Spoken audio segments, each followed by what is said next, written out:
Apocalipse capítulo 3. Apocalipse capítulo 3, vamos ler a partir do verso 7. Carta à igreja em Filadélfia. Apocalipse 3, a partir do 7. Vamos ler toda a carta direcionada à igreja em Filadélfia.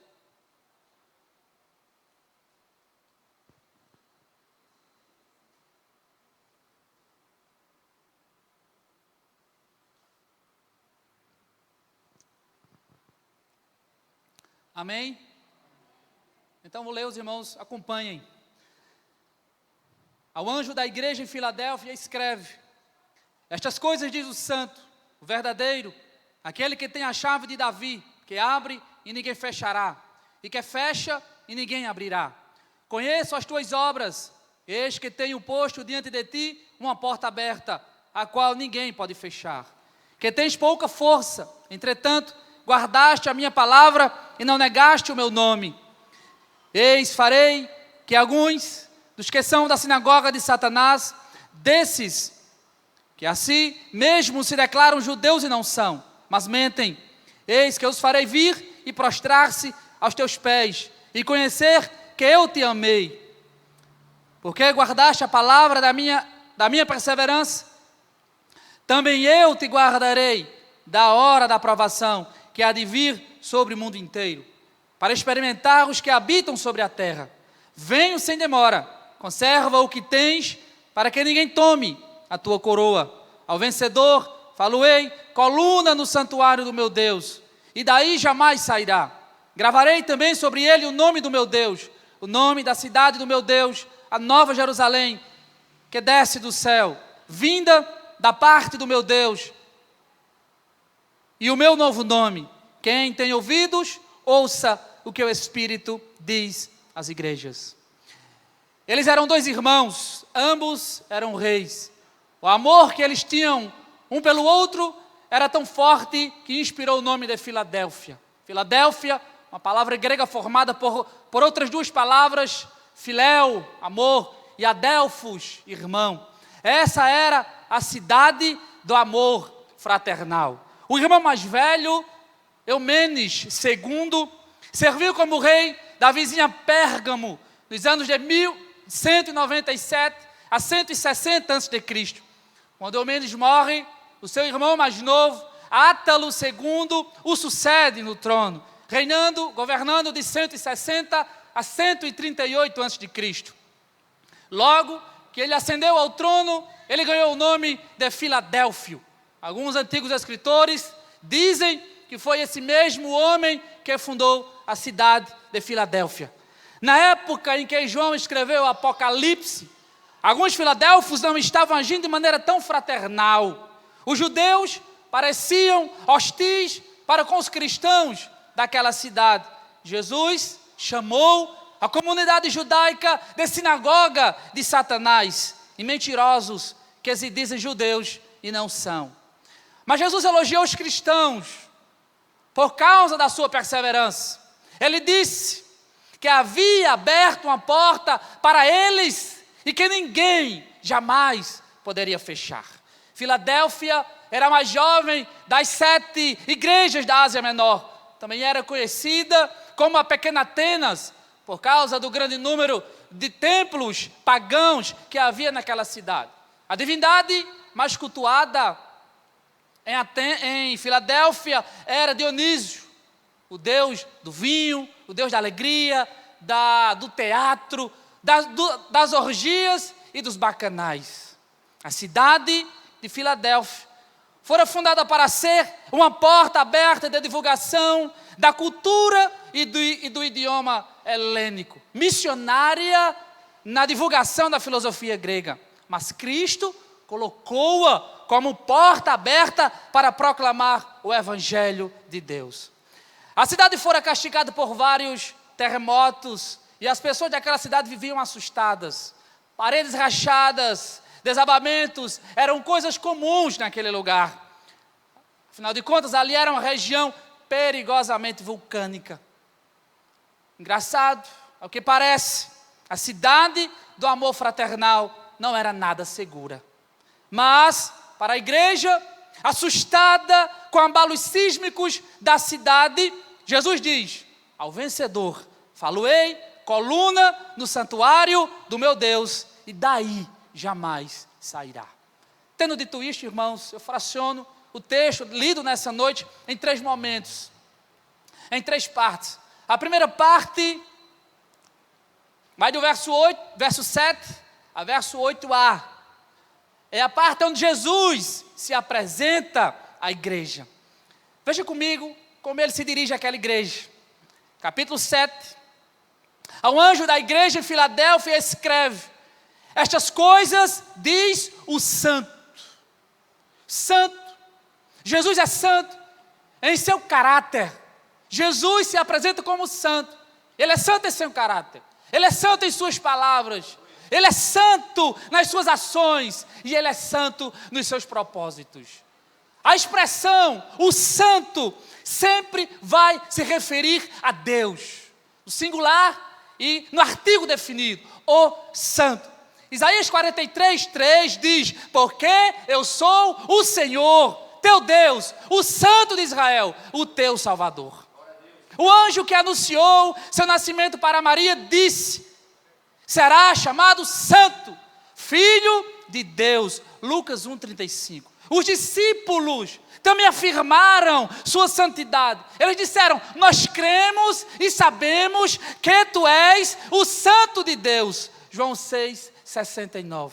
Em Atos 3, Pedro repreende a multidão. Vocês negaram publicamente o santo e o justo.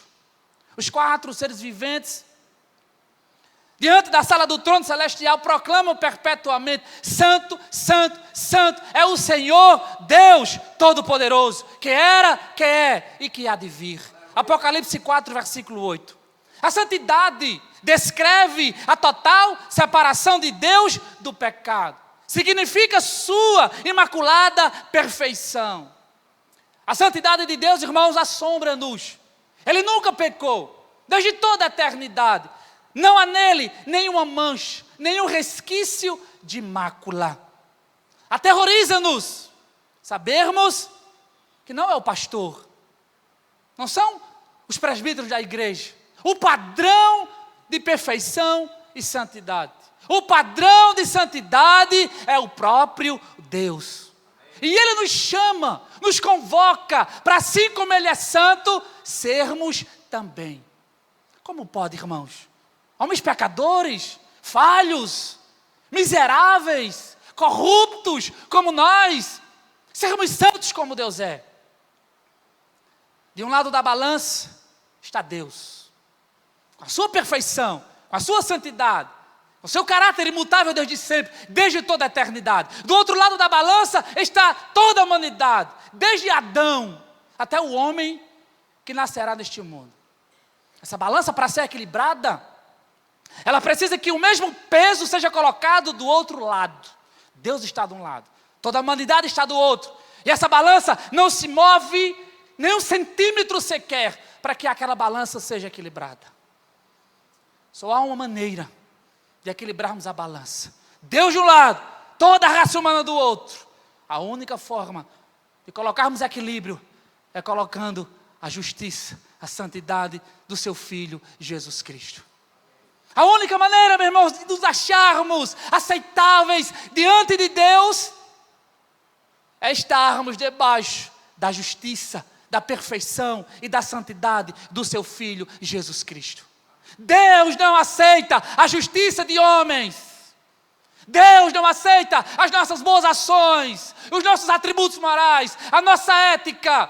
Deus aceita a justiça do seu Filho Jesus Cristo.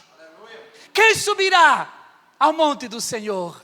Quem há de permanecer no seu santo lugar? Aquele que é limpo de mãos e puro de coração, que não entrega a sua alma à falsidade, nem jura dolosamente. Este obterá do Senhor a bênção e a justiça do Deus da sua salvação. Só por meio da justiça do seu Filho Jesus Cristo podemos nos achar justos diante de Deus. Essa é a causa para estarmos nessa noite aqui, cultuando ao nome do Senhor e não sermos exterminados, porque a presença de Deus sem santidade é juízo. Desde toda a eternidade, Ele permanece puro. Abacuque 1,13. 1 João 1,5 diz que Ele é luz e nele não há treva alguma.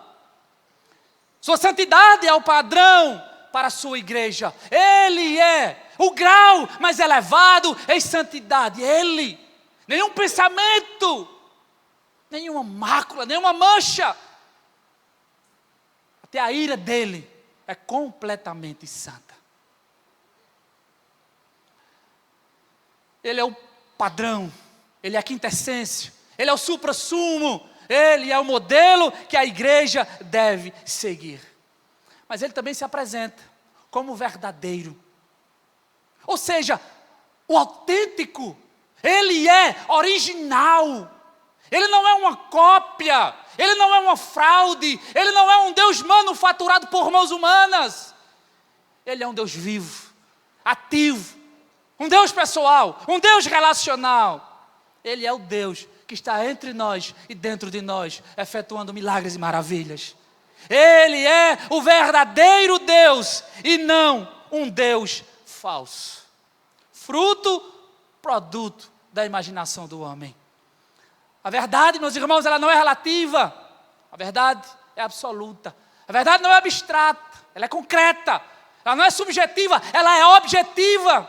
A verdade não é uma coisa, a verdade é uma pessoa. A verdade não é desconhecida para nós. A verdade tem um nome, e o seu nome é Jesus. João 17 diz: porque a lei foi dada por intermédio de Moisés, a graça e a verdade vieram por meio de Jesus Cristo. Em João 14,6, ele diz: eu sou o caminho, a verdade, a vida. Percebam, irmãos, que estão todos no artigo definido.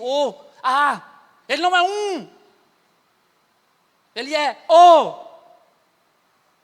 a verdade, o caminho, a verdade e a vida. Alguém disse certa vez que Ele é o caminho a ser seguido, a verdade que não pode ser negada, a vida que não pode ser perdida. Ele é o caminho inerrante, a verdade infalível e a vida infindável.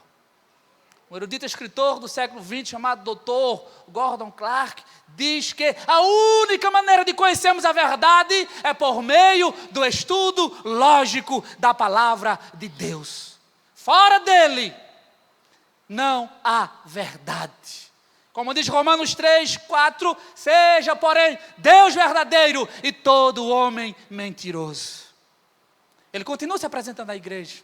Ele diz, na continuação do versículo: aquele que tem a chave de Davi, que abre e ninguém fechará, e que fecha e ninguém abrirá.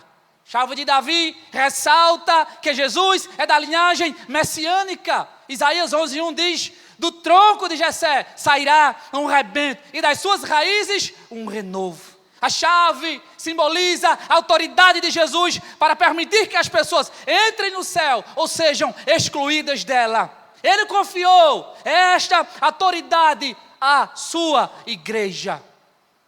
Na confissão de Pedro, em Mateus 16, a partir do versículo 16, ele respondeu a Jesus dizendo o seguinte: tu és o Cristo, o Filho do Deus vivo. Jesus diz: também eu te digo que tu és Pedro, e sobre esta pedra edificarei a minha igreja, e as portas do inferno não prevalecerão contra ela. Dar-te-ei as chaves do reino. O que ligares na terra será ligado nos céus, o que desligares na terra será desligado nos céus. Pedro não é o porteiro do céu, como pensam alguns. Está lá para fiscalizar, para ver quem está com o nome na lista. Não.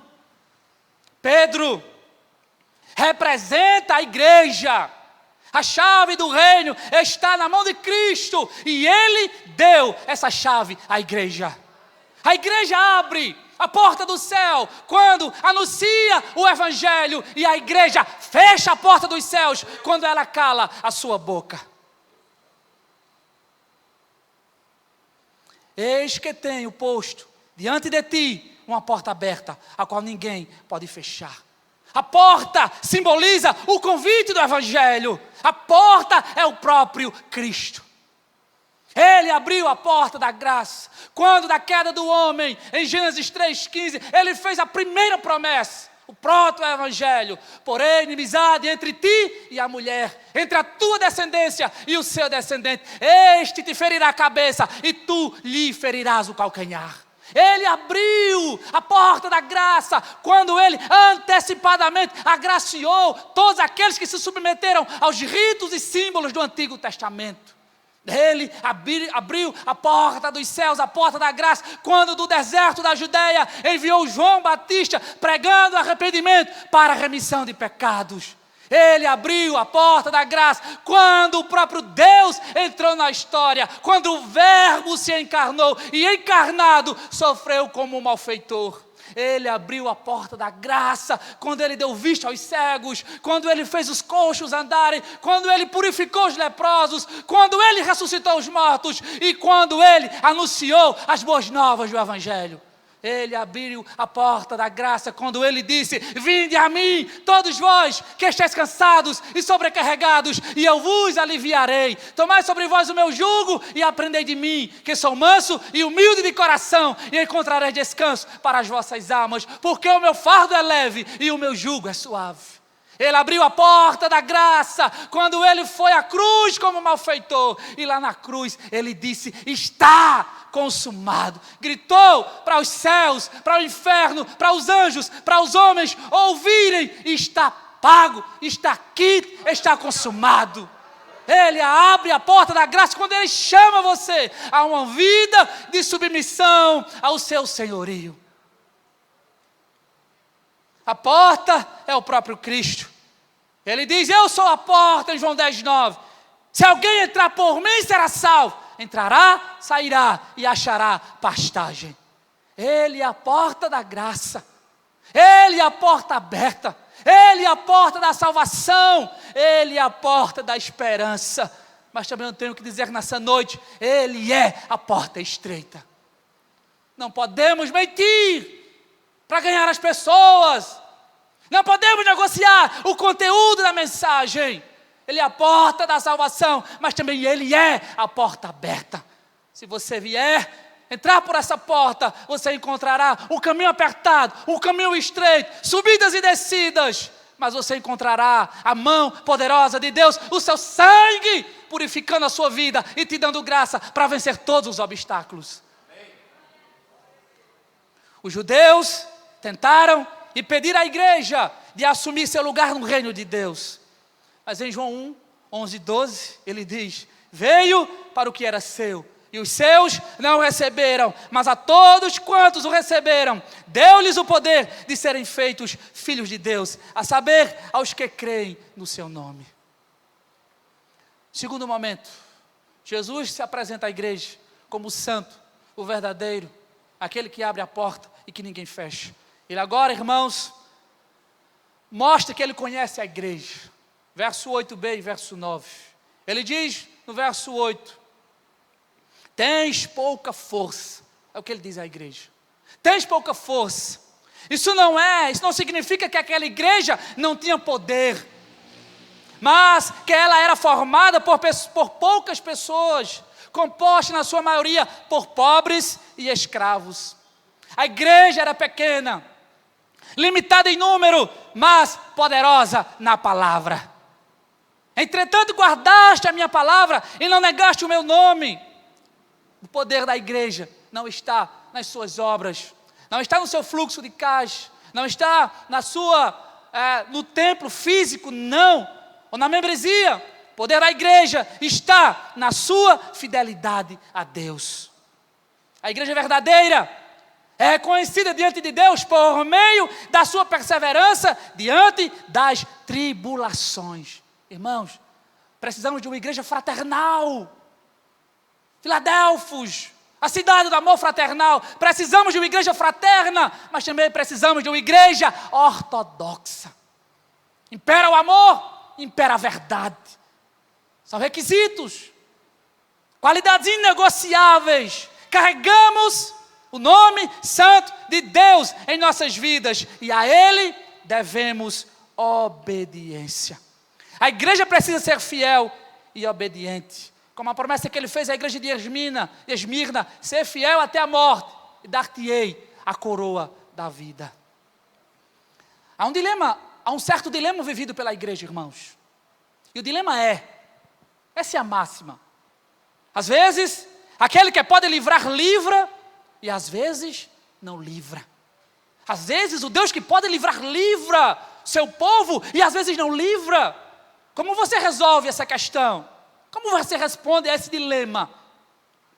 Encontramos em Daniel capítulo 3, 3 jovens que foram para a fornalha de fogo ardente. Lá, eles entram confiando no Senhor, depositando a fé em Deus, e eles são salvos dentro da fornalha. Encontramos também o outro personagem no Novo Testamento, chamado Estevão. Estevão também, com a mesma fé, confiava em Deus, mas Estevão não escapou da morte. Uns glorificam a Deus na morte, escapando da morte. Outros glorificam a Deus, escapando da morte. A resposta, meu irmão, para esse dilema um homem de fé nunca estará desamparado. Em ambos os casos, face à morte, face ao perigo, Deus é glorificado. Na morte ou na vida, Deus é glorificado. Quando o cristão escapa da morte, Deus foi glorificado. Mas quando ele morre, Deus foi glorificado. Uns glorificam na vida e outros glorificam na morte. Aí, meu irmão, entendemos Romanos 14, 7 e 8. Ninguém vive para si ou morre para si.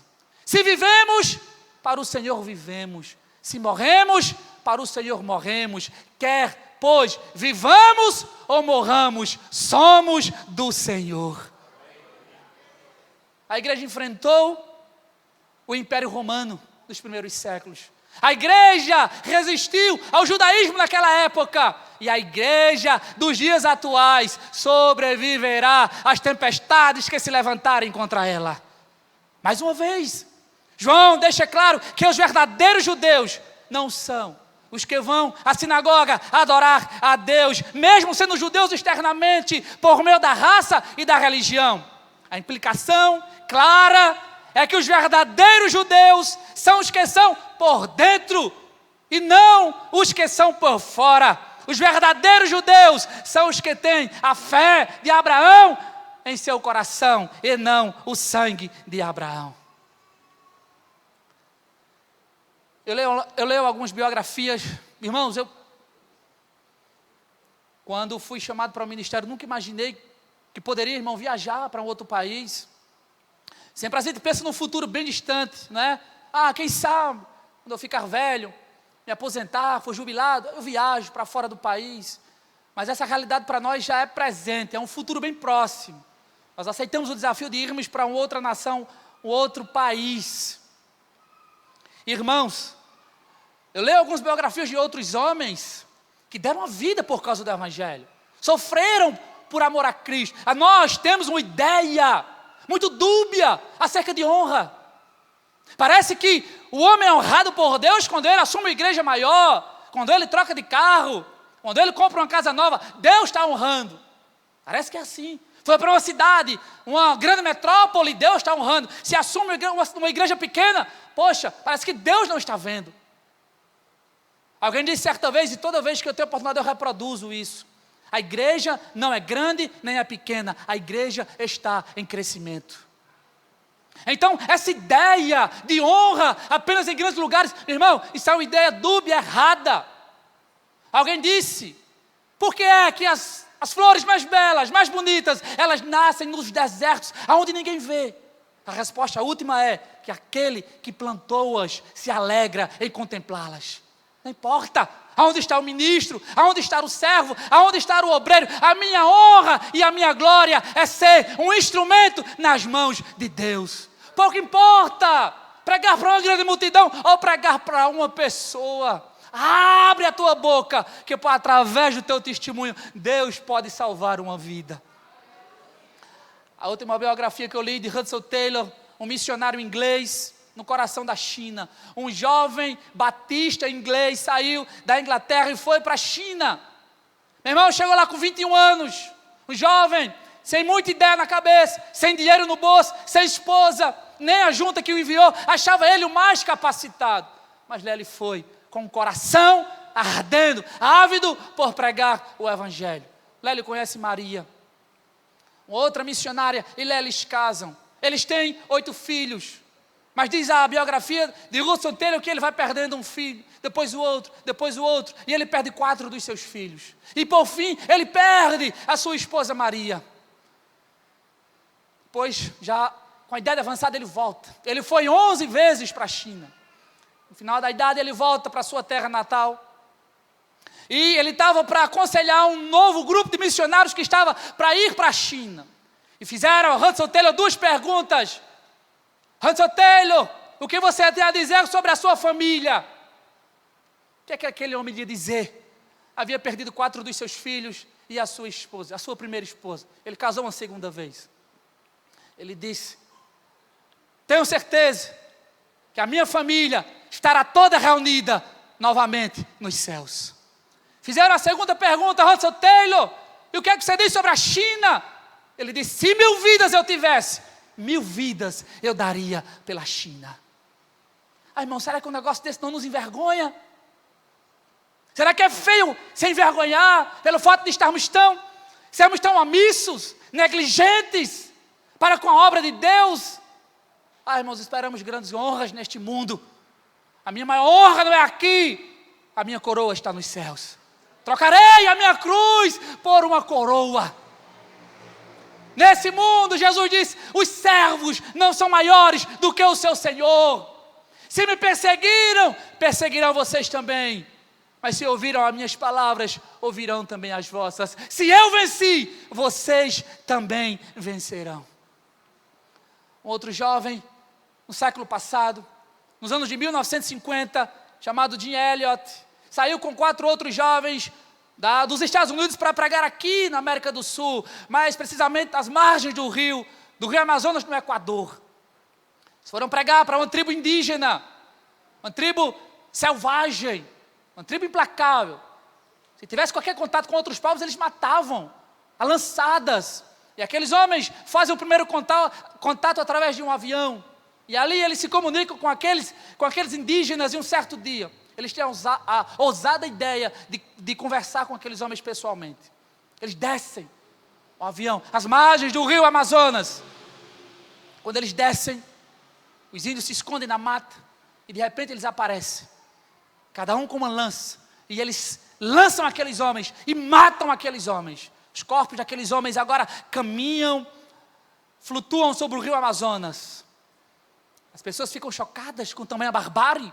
As suas mulheres tiveram uma atitude ousada. Quando elas souberam da notícia, elas disseram, a missão, a tribo, a UCA ainda não terminou. Iremos dar continuidade a esta obra. Aquelas mulheres continuaram pregando o Evangelho para aquela tribo indígena, e aquela tribo indígena aceitou e foi convertida ao Deus todo Salvador.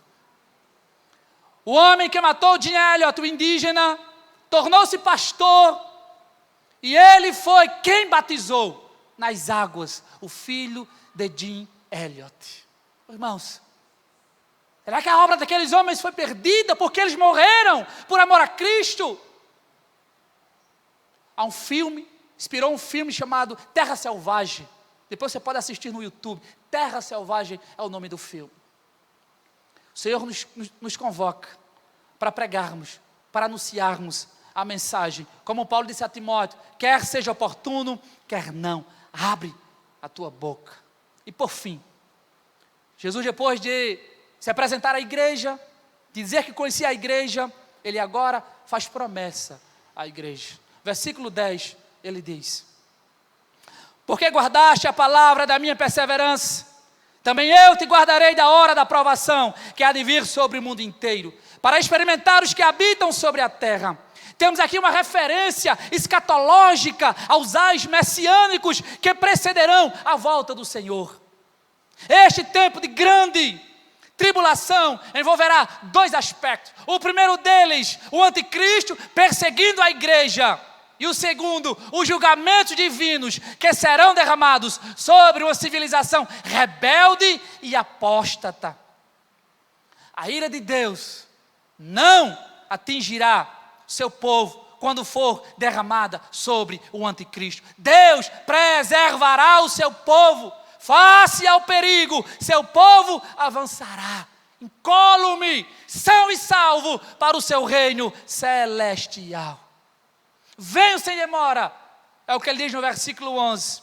Olhe para o cenário político, econômico, religioso do mundo atual, o que sustenta as grandes potências econômicas e militares contra uma terceira guerra mundial.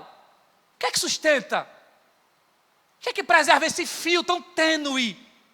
Por que é que o mundo não já eclodiu numa outra guerra? Numa outra grande guerra mundial? Sabe o que é que impede? Sabe o que é que sustenta? A mão preservadora de Deus. Se Deus tirar a sua mão, que preserva, irmãos, os homens matam-se uns aos outros. Conserva o que tens. Conserva a fé. O evangelho, o amor. Ele diz no verso 12: falo-ei coluna no santuário do meu Deus. E aqui, irmãos, é símbolo de vitória. Gravarei sobre ele o nome do meu Deus. Símbolo de posse. Eu concluo nessa noite com dois momentos. O primeiro deles está em Apocalipse capítulo 7. João teve a visão dos glorificados. João tem a visão dos 144 mil. E ali, irmãos, está a representatividade da igreja. Aquele número lá é simbólico. Aquele número lá representa a igreja. 144 mil é a multiplicação de 12 vezes 12. Está ali representada os 12 patriarcas e os 12 apóstolos. A igreja da antiga dispensação e a igreja da nova dispensação.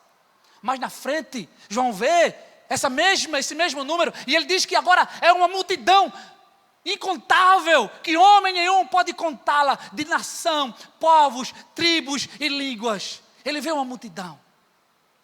E ele diz que um ancião toma a palavra. E o ancião diz: quem são esses? De onde eles vêm? Quem são esses que estão vestidos com vestiduras brancas? Quem são eles e de onde eles vêm? João diz: ah, Senhor, tu sabes. E agora o ancião começa a falar: são estes, os que vêm da grande tribulação, lavaram suas vestes e as alvejaram no sangue do Cordeiro, razão porque se acham diante do trono de Deus e o servem de dia e de noite no seu santuário. E aquele que se assenta no trono estenderá sobre eles o seu tabernáculo. Jamais terão fome, nunca mais terão sede. Não cairá sobre eles o sol, nem ardor algum, pois o Cordeiro se encontra no meio do trono e os apacentará e os guiará para as fontes das águas da vida. E Deus lhes enxugará dos olhos toda lágrima. João, quando olhou para aquela multidão, ele não viu outro. Ele viu a mim e viu a você. Ele viu a igreja incólume, vestida com vestiduras brancas, alvas, um linho finíssimo. Ele viu a igreja. Ele viu os servos de Deus glorificados. Ele viu o povo de Deus. Ele viu a igreja santa. Segunda visão, Apocalipse 21. João, no capítulo 7, vê a igreja. Apocalipse 21, ele vê um lugar. Vi novos céus e nova terra. Porque o primeiro céu e a primeira terra passaram e o mar já não existe. Vi a santa cidade, a nova Jerusalém, que desce do céu, da parte de Deus, ataviada como noiva adornada ao seu esposo. Ouvi do trono uma grande voz que dizia: eis aí o tabernáculo de Deus com os homens. Deus habitará com eles, eles serão povos de Deus e Deus mesmo estará com eles. João viu o povo, mas também viu o lugar para onde o povo estava indo. Ele viu Sião, o Monte Sião, a cidade do Deus vivo, a Jerusalém celestial, a Jerusalém lá de cima. Ele viu a santa cidade, cidade do meu Deus, noiva do Cordeiro, a pátria superior, a casa do Pai. A Sião vem o libertador, de Sião vem o Salvador. Sião, cidade gloriosa. Sião, lugar de riqueza, lugar de beleza, lugar de perfeição. Em Sião, a linda muralha, riqueza nas portas, formosura na praça. Em Sião não haverá morte, não haverá luz artificial. Sua luz emana do Cordeiro, seu brilho é incomparável, sua glória é espetacular. Ele vê o povo, mas ele vê o lugar. Ele vê a igreja, ele vê a cidade santa, aonde nós iremos morar. Encontramos nestes dias, irmãos, de escândalo e de crise, pessoas dizendo: a igreja está dormindo, a igreja está desapercebida, a igreja está morta. Não! Isso é um engodo, isso é mentira. A falsa igreja, ela está envolvida com coisas corruptas, mundanas, sujas. Mas a verdadeira igreja, se as trombetas tocarem agora, ela sobe perfeita, adornada, a encontrar-se com o seu dono. Não se engane, quem é igreja está pronto, está preparado, independente do tempo, da época ou da perseguição. Ela está pronta. Eis que eu vos digo um mistério: nem todos dormiremos, mas todos seremos transformados. Quando a última trombeta tocar, no abrir e fechar de olhos, os mortos ressuscitarão primeiro, depois nós, os que estivermos vivos, seremos ressuscitados. Porque o que é corrupto se revestirá de incorruptibilidade, e o que é mortal se revestirá de imortalidade. Então, cumprir-se-á a palavra que está escrita: tragada foi a morte pela vitória. Onde está, ó morte, a tua vitória? Onde está, ó inferno, a tua vitória? A igreja está pronta, está preparada. Ela não está dormindo, ela está acordada. Ela não está morta, ela está viva. Ela está esperando a trombeta, o toque, o ressoar da trombeta, para que ela possa subir e encontrar-se com o seu Senhor. Não se engane, a igreja não está desapercebida, ela está atenta. Quem não é igreja nunca estará, mas quem é igreja está pronto, está preparado, está acordado, está vivo, está esperando o toque da trombeta final. Como diz Paulo aos Tessalonicenses: consolemo-nos uns aos outros com estas palavras. Que Deus nos abençoe nessa noite, em nome de Jesus.